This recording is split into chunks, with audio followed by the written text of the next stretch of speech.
મારું નામ બારિયા લીલાબેન દિનેશભાઈ છે. મારા વર્ગ શિક્ષકનું નામ રાઠોડ અનુરાધાબેન છે. હું ગુમડીદુ પ્રાથમિક શાળામાં ધોરણ 7માં અભ્યાસ કરું છું. આજે મારી જાતે બનાવેલી વાર્તા હું તમને કહીશ. એક રામપુર નામનું ગામ હતું. એ ગામમાં એક અજય નામનો છોકરો રહેતો હતો. એ છોકરાનું નાનું કુટુંબ, માતા, પિતા અને અજય એ 3 હતા. માતા લોકોના ઘરે કામ કરતા હતા અને પિતા રિક્ષા ચલાવતા હતા. માતા જે પૈસા લઈને આવે એ પૈસાનો ખાવાનો સામાન લાવતા અને પિતા જે પૈસા લાવતા એ પૈસાનો દારૂ પી જતા અને ઘરે માતાના પૈસા પણ લઈ લેતા હતા અને મારતા પણ. આ જોઈ અજયને પણ દુઃખ થતું. અજયનો ભણવાનો પણ ખર્ચ ન હતો.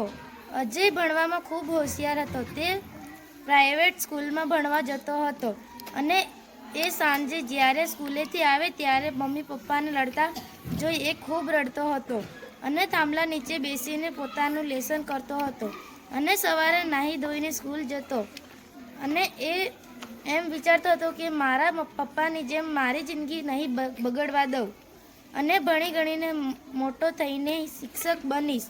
અને એ છોકરો રાત દિવસ ભણતો અને તૈયારી કરતો. સ્કૂલ સાહેબને ખબર પડી આ છોકરાને આવી તકલીફ છે.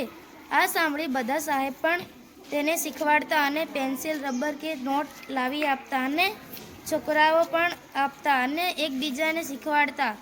એમ કરતાં કરતાં એ છોકરો ભણ્યો અને મોટો થઈને શિક્ષક બની ગયો અને એના મમ્મી પપ્પા પણ સુધરી ગયા અને એ છોકરાએ મોટો બંગલો બાંધી દીધો અને એકદમ સુધરી ગયો. એને આખું કુટુંબ સુખેથી રહેવા લાગ્યું. ખૂબ સરસ વાર્તા.